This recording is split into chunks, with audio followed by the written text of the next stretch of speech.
Assalamualaikum warahmatullahi ta'ala wabarakatuh. Alhamdulillah. Assalatu wassalamu ala rasulillah Sayyidina wa maulana Muhammad ibn Abdillah wa ala alihi wa ashabihi wa man tabi'a hudahu wa walah, amma ba'du. Para sahabat, para teman-teman tercinta yang dirahmati oleh Allah subhanahu wa ta'ala, umat Islam sangat butuh untuk mengetahui perjalanan hidup para ulama pendahulunya, agar jejak keteladanan hidup mereka bisa menular kepada pribadi yang mengetahuinya. Semakin kita terbiasa dengan kisah-kisah perjalanan hidup mereka beserta keutamaan-keutamaannya, maka sedikit demi sedikit kita akan mengikuti jejak-jejak kebaikan mereka. Karena input atau masukan yang baik yang terekam dalam alam bawah sadar kita akan menghasilkan output berupa perilaku yang baik pula. Dialah Sufyan Ats-Tsauri yang akan kita bahas kali ini. Seorang ulama besar pada zamannya, imam dalam fikih, Amirul Mukminin di dalam hadis. Namanya begitu tak asing bagi para pecinta ilmu, karena beliau adalah tokoh ilmu itu sendiri. Namanya adalah Sufyan bin Sa'id bin Masruq bin Habib Ats-Tsauri rahimahullahu ta'ala. Berasal dari kabilah Tsaur bin Abdul Manaf yang merupakan bagian dari kabilah Mudar. Beliau dilahirkan di Kufah pada tahun 97 Hijriah dan dibesarkan di sana. Beliau mulai mengambil ilmu dari ayahnya sendiri, yaitu Sa'id bin Masruq, seorang periwayat hadis yang memiliki derajat siqah. Ayahnya juga mengambil riwayat hadis dari 6 ulama kibar penulis kutubus sittah. Sa'id bin Masruq adalah sahabat dari Asy-Sya'bi, sedangkan kakeknya Masruq pernah ikut dalam perang Jamal bersama Ali bin Abi Thalib. Kedua orang tua Sufyan Ats-Tsauri menaruh perhatian yang besar kepada ilmu.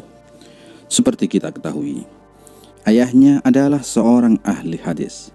Beliau banyak meriwayatkan hadis kepada anak-anaknya.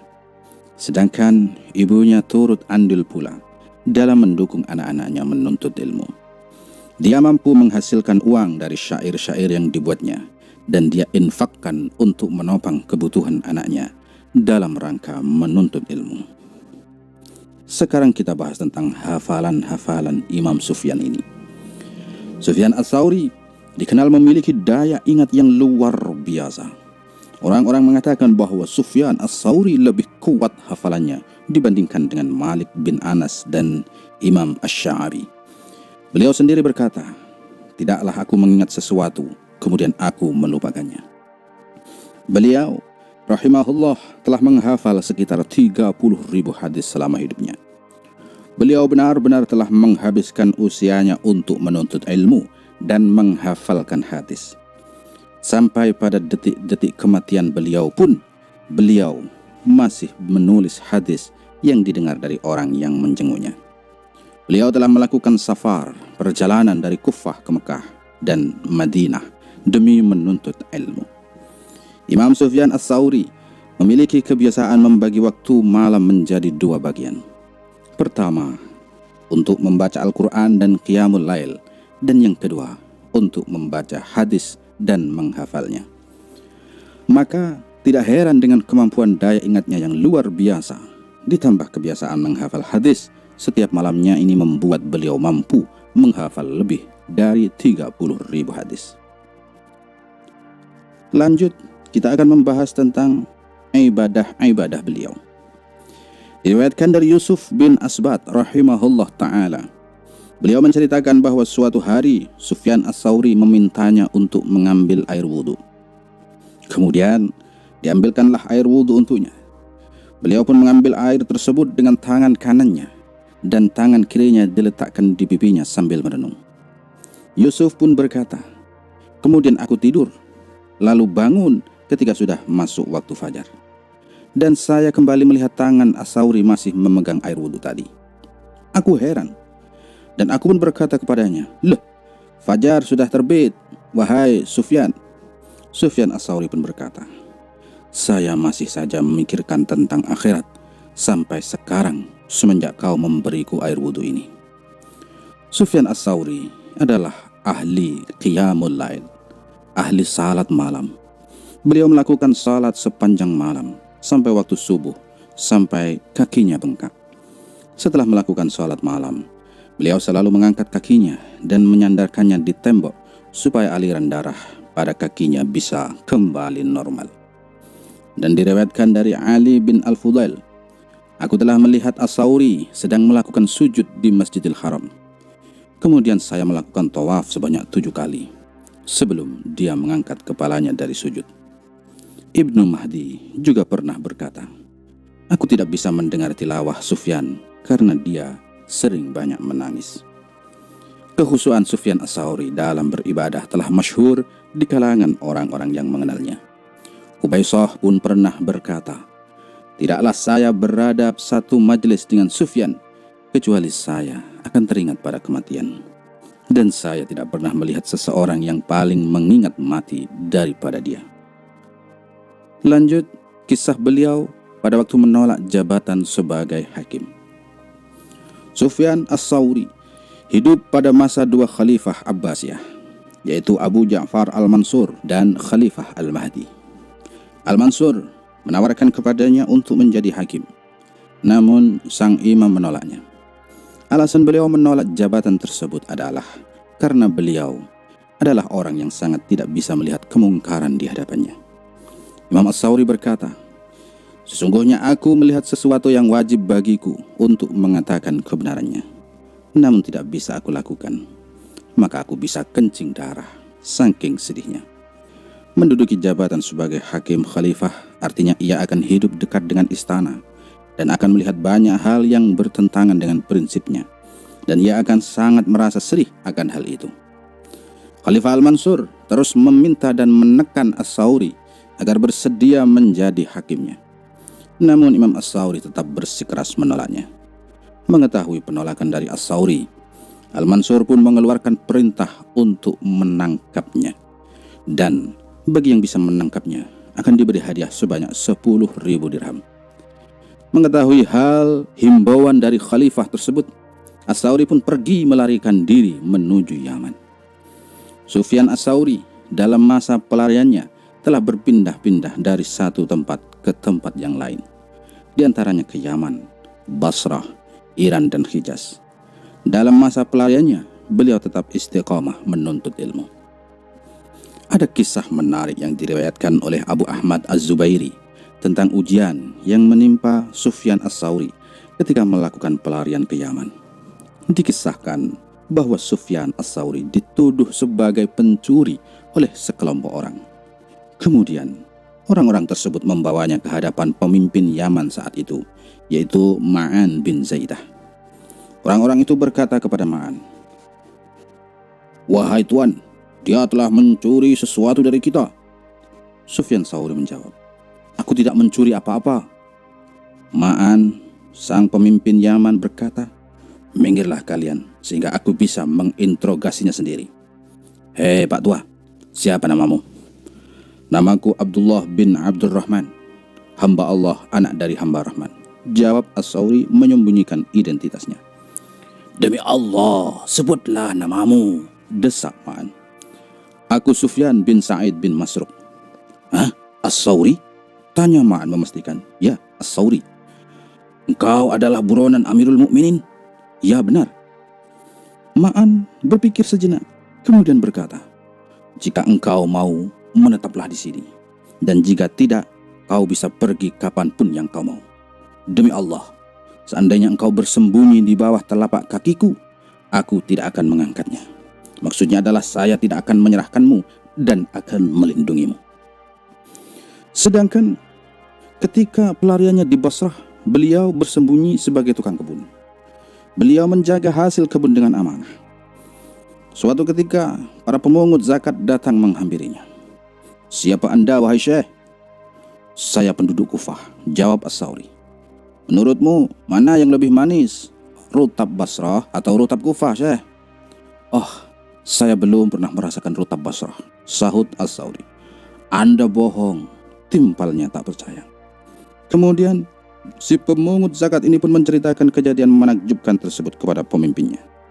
Dan berkatalah sang pemimpin, celakalah kamu, jika perkataanmu benar, maka sesungguhnya dia adalah Sufyan As-Sauri. Tangkaplah dia, dan kita serahkan kepada Amirul Mukminin agar kedudukan kita menjadi semakin dekat dengannya. Kemudian, singkat kata, sedangkan pada masa Khalifah Al-Mahdi, Sufyan As-Sauri mendapat surat undangan ke istana. Ternyata sang khalifah ingin mengangkat Sufyan As-Sauri menjadi gubernur Mekah. Surat itu ia terima, namun ketika melewati sungai Dajlah, surat itu ia buang ke dalam sungai. Kemudian, Sufyan melarikan diri ke Mekah lalu ke Basrah. Khalifah Al-Mahdi pun kemudian menetapkan Sufyan Sauri sebagai buronan. Sufyan Sauri terus menjadi buronan hingga akhir hayatnya pada tahun 161 Hijriah. Ada banyak karamah Imam Sufyan As-Sauri ini. Pada tahun 158 Hijriah, Sufyan As-Sauri pergi menuju Mekah untuk bersembunyi di tengah-tengah para ahli hadis sekaligus melaksanakan haji. Khalifah Al-Mansur yang pada tahun itu juga akan melaksanakan haji mendengar kabar bahwa Sufyan Sauri berada di Mekah. Dia kemudian mengutus para tukang kayu untuk menangkap Sufyan As-Sauri. Dia kemudian mengeluarkan perintah, jika kalian melihat Sufyan As-Sauri, maka saliblah dia. Lalu datanglah para tukang kayu itu ke Mekah, kemudian memacangkan pasak-pasak kayu untuk menyalib Sufyan As-Sauri, dan dipanggillah Sufyan As-Sauri.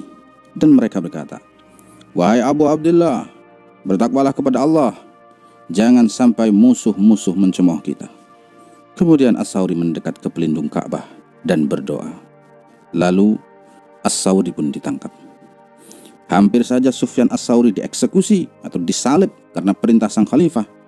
Namun datang kabar bahwa Al-Mansur sang khalifah sakit di tengah perjalanan menuju Mekah dan meninggal di sana. Dia dikuburkan di antara Al-Hajun dan Bi'rul Ma'unah. Akhirnya Sufyan As-Sauri pun terbebas dari eksekusi itu. Pendapat para ulama tentang Sufyan As-Sauri. Yahya Al-Qattan berkata, Sufyan As-Sauri lebih unggul daripada Malik dalam hal apapun. Lalu ada ulama tabi'in Sufyan bin Uyainah juga pernah berkata, tidaklah aku temukan orang yang lebih paham tentang halal dan haram kecuali Sufyan As-Sauri. Beliau juga berkata, Sufyan As-Sauri pada zamannya seperti Abu Bakar dan Umar pada zamannya. Imam Abu Hanifah pun turut memberikan komentarnya. Seandainya Sufyan As-Sauri hidup pada masa tabi'in, pasti dia memiliki kedudukan di antara mereka. Telah berkata Syu'bah, Ibnu Uyainah, Asim, Yahya bin Mu'in dan lainnya. Mereka berkata Sufyan Sauri adalah Amirul Mukminin dalam bidang hadis. Ibnu Mahdi juga tidak mau kalah. Dia berkata, mataku tidak pernah melihat orang yang lebih utama dari keempat orang ini. Tidaklah ada orang yang lebih kuat dalam menghafal hadis daripada Sufyan As-Sauri, dan yang lebih zuhud daripada Syu'bah, dan yang lebih baik akalnya daripada Malik, dan yang lebih bijak dalam menasihati daripada Ibnul Mubarak. Dan masih banyak lagi pendapat-pendapat para ulama mengenai Sufyan As-Sauri. Kita lanjut tentang guru-guru dan murid-muridnya. Disebutkan bahwa jumlah masyayikh guru-guru dari Sufyan As-Sauri sekitar 600 orang. Dan para pembesar gurunya adalah mereka yang meriwayatkan hadis dari Abu Hurairah, Jabir bin Abdullah, Ibnu Abbas dan lainnya. Sufyan meriwayatkan hadis dari ayahnya, dan di antaranya beliau juga meriwayatkan hadis dari Abu Ishaq Asy-Syaibani, Abdul Malik bin Umair, Abdurrahman bin Abis bin Rabi'ah, Ismail bin Abu Khalid dan lain-lain. Ibnu Jauzi mengatakan jumlah yang meriwayatkan hadis dari beliau ada sekitar 20.000 orang. Namun hal ini disanggah karena tidak ada perawi hadis yang lebih banyak dibandingkan yang meriwayatkan hadis dari Malik bin Anas, sedangkan jumlahnya hanya 1.400. Di antaranya ulama-ulama yang meriwayatkan hadis dari Sufyan As-Sauri adalah Al-A'mashi, Ibnu Ajalan, Malik bin Anas, dan saudaranya Mubarak bin Said, dan lain-lain. Karya-karya beliau adalah Kitab Al-Jami' Al-Kabir, kitab hadis, Kitab Al-Jami' As-Saghir juga kitab hadis, dan kitab-kitab tentang faraid. Imam As-Sauri adalah pemilik pendiri mazhab As-Sawri. Mazhab As-Sawri sendiri sebenarnya mirip dengan mazhab Hanafi. Setelah Sufyan As-Sawri wafat, mazhabnya dilanjutkan oleh murid-muridnya. Yang terkenal adalah Yahya Al-Qattan. Meski begitu, mazhab As-Sawri tetap tidak berhasil bertahan karena pengikut generasi setelahnya tidak banyak yang menjadi terkenal. Ibnu Taimiyah mengatakan bahwa mazhab As-Sawri sampai hari ini masih diikuti di wilayah Khurasan. Walaupun mazhabnya sudah tidak dikenal pada hari ini, pemahaman fikihnya, terkhusus periwayatan hadisnya, sangat dihargai di dalam Islam dan mempengaruhi seluruh mazhab yang ada. Di antara untaian hikmah dan perkataan beliau adalah, zuhud itu bukanlah dengan memakan makanan yang keras, yang gak enak, dan memakai pakaian-pakaian yang buluk, kasar. Akan tetapi zuhud itu adalah tidak panjang angan-angan, tidak banyak melamun, dan merasa kematian selalu mengintainya. Harta adalah penyakit umat ini, dan seorang ulama adalah tabibnya. Jika ulama mengambil penyakit atau harta untuk dirinya sendiri, lantas bagaimana dia mampu menyembuhkan manusia?